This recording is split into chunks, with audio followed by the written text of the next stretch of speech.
Hello, everyone. So recently I posted a video of myself skateboarding. It's something that when I was young, I did quite a bit. And some of you probably know that my youngest brother was a professional skateboarder, retired now, pretty amazing, lived in California in the 90s. And so it's been part of our family since I was maybe 10 years old that I started skateboarding.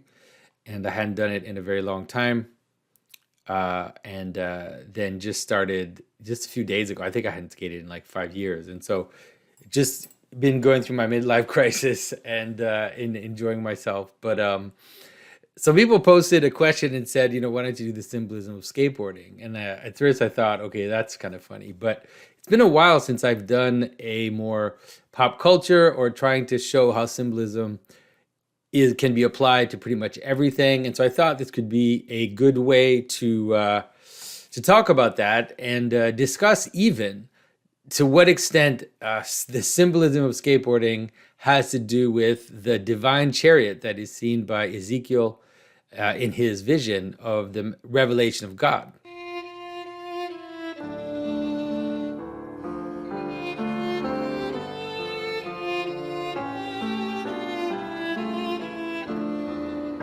This is Jonathan Peugeot. Welcome to the Symbolic World.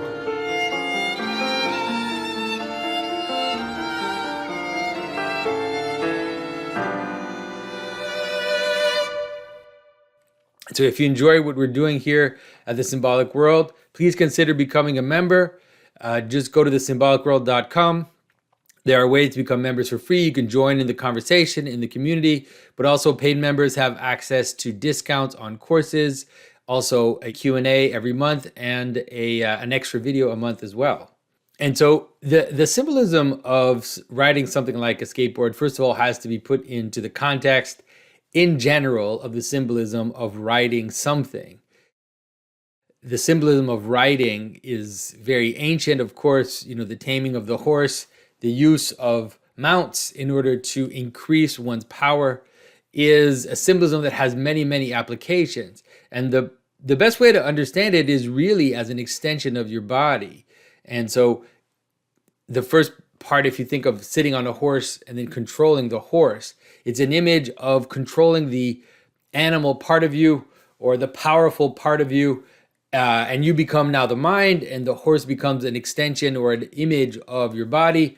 And so to the extent to which you're capable of controlling this beast under you is an image of how you're able to control your body and everything that extends from your bodies. And so material potential, that image now of a horseman on his mount can become an image of, for example, a king and his kingdom, a leader and his people. So this image the analogy for the image of someone who's able to control something which is powerful and possibly dangerous, that can possibly be out of control, that it's taming it and restraining it and directing it towards the purpose of the rider, is of course the way to understand this. And the analogies of that, like I said, can be applied to all kinds of things where someone is restraining power towards a purpose. But of course,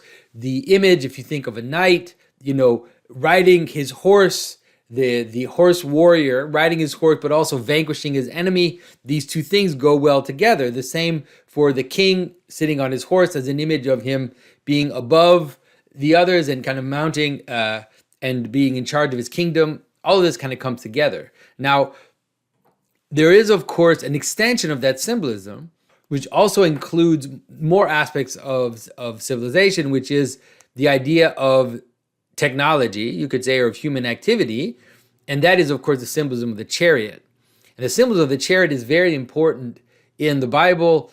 This chariot is seen in some ways as related to the stranger. If you look in the book of Exodus, if you look in the book of Genesis, the idea of the iron chariot, for example, the Egyptians are represented as having chariots. And, the Israelites don't have chariots. And so this idea of this empire, of this civilization, this technological, bureaucratic society that has weapons made of iron, of course, the analogy goes to Tubal Cain, to the development of civilization itself and the mastery of materiality. And you can see already, like, the very mastery of materiality in terms of technology can be analogous to the idea of taming the horse and of riding the horse. But now if you put them together and you have a chariot, then you have all of this coming together, which is the horse is pulling the chariot. You have a chariot which is made of metal and is therefore an image of human techne and human civilization, human capacity. But then that chariot is also a weapon. And therefore, all of the symbols align one with the other because the weapon is there to master the enemy and to master the other and make them into potential for our empire, either potential as an extension of our empire or potential in the sense of, getting money from them, getting riches, getting women, getting, all the things that ancient armies used to get from their enemies when they would beat them. And so this is already, you can see how it kind of comes together. The symbolism is not that complicated to understand once you see it. But then when you come to, modern versions of that, there's a difference also, by the way, between the chariot that you sit on, that has a certain image of power. But there's a difference between that and the chariot that you stand on. And so the chariot that you stand on is a chariot that is related to activity and is not just rule in the passive sense of the king kind of sitting, but when you stand on the chariot, it means you're in an active pose and you're therefore mastering actively the materiality underneath you. But ultimately, the reason for it to be standing in a chariot is usually to fight. And so you're also mastering the enemy in that sense. Think of, for example, a good example is, of course, the chariot race, which was very popular in Rome. And of course, as Roman gladiatorial combat ceased to be a thing, in the Roman Empire, the Christian Roman Empire, the chariot racing became the main vehicle for sport, which is the main sport that people would watch would be chariot racing, because it had all of that symbolism, included together, plus, of course, the spirit of competition, the race. And so all of this together, the man standing in his chariot, also going to vanquish his enemy, master the potential, and also and show his excellence. That's also part of it. And so mastering the potential is a way to show your excellence. This is, of course, what all sports are about. But, this becomes clearly manifest in things like rodeo, for example, or, the idea of taming wild horses. All this kind of imagery makes sense. And so before we actually go to skateboarding, this leads to the symbolism of the divine chariot. And so in the book of Ezekiel, Ezekiel sees this image of a chariot with 4 wheels that turn in every direction and 4 beasts that have 4 faces that are, the manifestation of multiplicity. I don't want to go too much into the symbolism of the chariot itself and its multiple elements, but you can find other videos that I've talked about that. But you mostly need to understand the idea of the divine chariot itself, which is the chariot itself is in some ways God, the manner in which God reveals himself in the world, and the chariot becomes a vehicle for that manifestation. The chariot can go in every which way. It's mobile because, it's variable depending on the circumstance. And so God descends onto the chariot, and then the chariot becomes an image of the entire cosmos, of the entire world.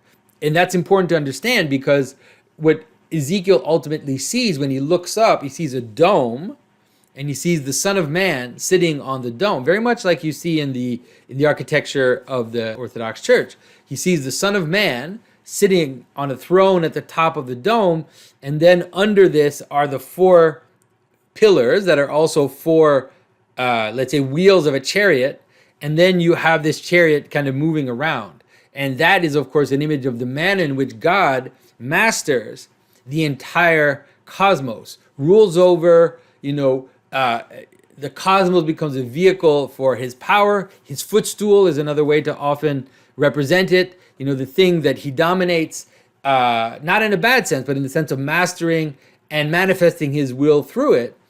this is, of course, this is what this vision of the chariot is there to represent. But now it applies to the entire cosmos. So you can see how the image of God descending onto the divine chariot and manifesting his will and power in the world can be taken all the way down to the image of someone riding a horse or someone riding a chariot into war, like you see in the scripture. But then you can apply it to all kinds of things.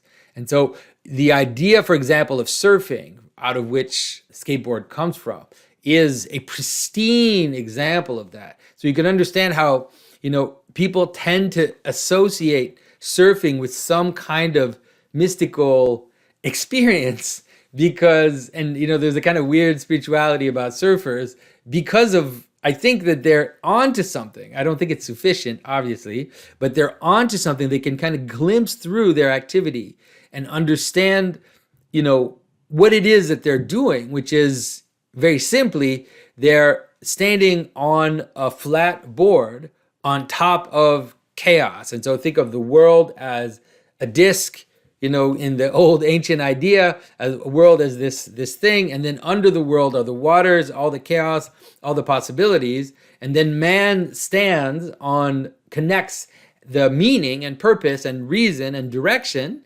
with the chaos below by being the connector of heaven and earth together.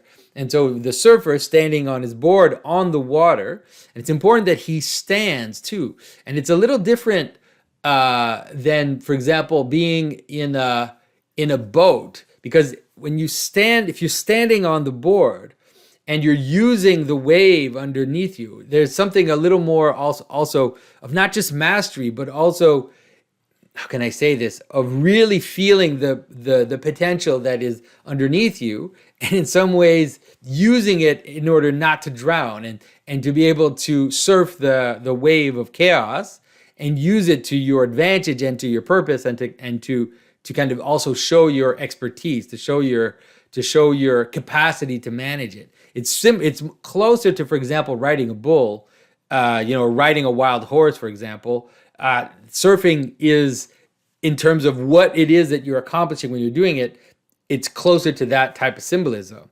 Now, once you're doing that, then because part of it is basically showing your mastery, then you can understand why it doesn't take long for there to be something like tricks, just like you have trick riding, for example, in rodeos, where the idea is to up your mastery and then also show up your mastery, compared to the others. And so you start by riding the board on the wave, and then you start by moving, then you start moving on the board, you start doing these things, and you do different tricks.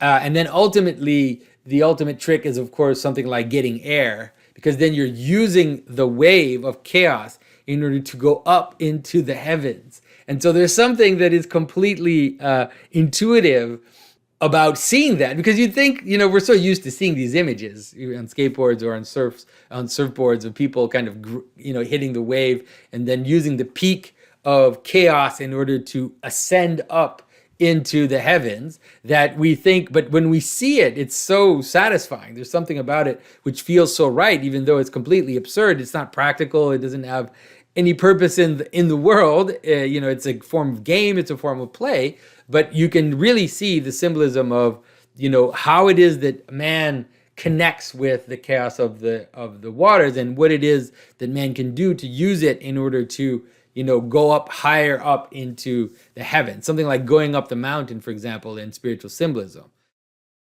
Now, of course, skateboarding then is a derivative of surfing and has the basic same symbolism, but in skateboarding, there's a difference. That's why there's a punk aspect, because in some ways there's a symbolism in skateboarding which has to do with freeing ourselves from the constraints of civilization. And so showing our mastery and our use of civilizational things, whether it's the city itself by riding through the city, whether it is, these constructions that we have to build in order to master them. There's a weird aspect, which is, on the one hand, to show our mastery of the civilizational apparatus, but then also demonstrate in some ways the capacity to be free from that.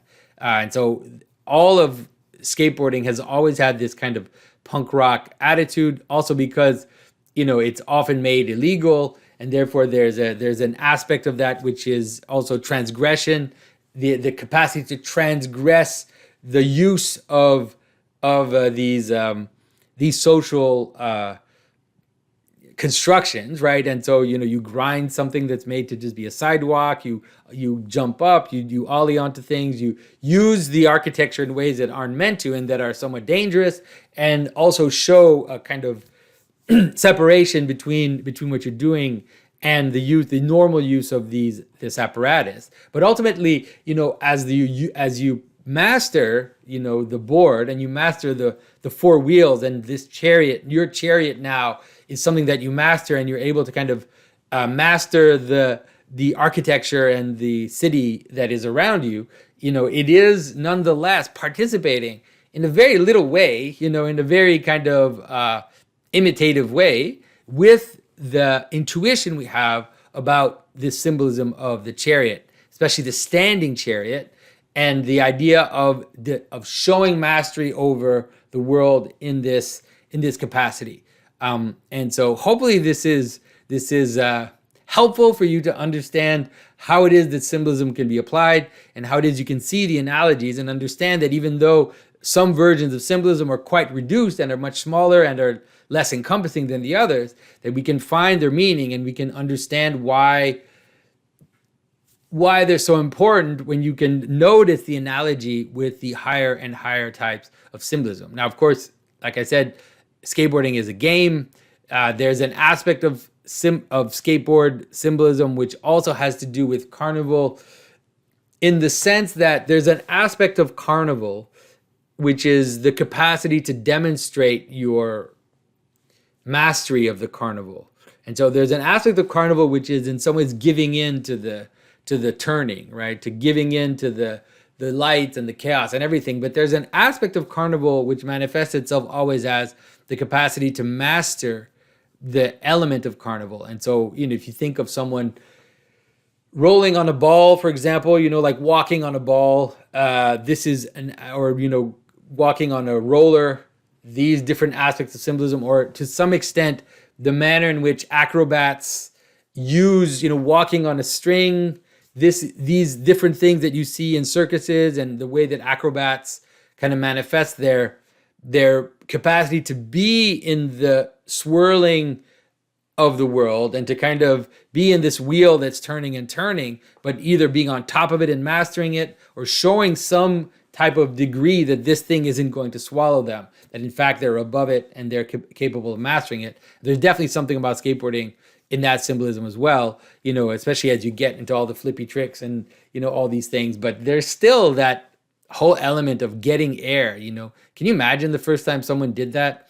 What it was showing, this weird epiphany. I remember hearing Tony Alva say that he was skating a pool. I think he was the first one to actually get air, and he was skating a pool, and he kind of went over the lip. He went over the top, and he said, I remember in the interview, he said, like, it was the revolution. It was the beginning of the revolution. And of course, how ridiculous that sounds. You can understand that this idea of this standing chariot with wheels under it, that as you kind of move from flat and then you move into something that's vertical and it's going up, and then you're capable of using that thrust to move from the horizontal into the vertical and then suddenly launch up into the air, is something which has deep resonance in us, deep resonance in religious symbolism and religious participation. And of course, like I said, it's not sufficient. And the thing about surfing and skateboarding, that because it does have some element of the mystical in it, people sometimes get trapped in it. People get obsessed. They let it take over their entire personality. It becomes like a little cult where they're like skaters, and they everything about their identity now is taken over by this thing, or surfers. And that shows that to what extent it glimmers on the religious symbolism and hints at it. And so, of course, it can be dangerous in that sense because people can sometimes get caught up. But in the right perspective, if you understand the symbolism and you can participate in it and use it as a kind of method of training for mastery and for understanding these relationships of horizontal and vertical and the mastery of potential, but you also don't get caught up in it, you don't let it take over, then it can be a little bit of a, let's say, a glimmer of a mystical experience. And so I hope this was useful to you. I thank everybody for your attention. And I'll talk to you very soon. Bye-bye.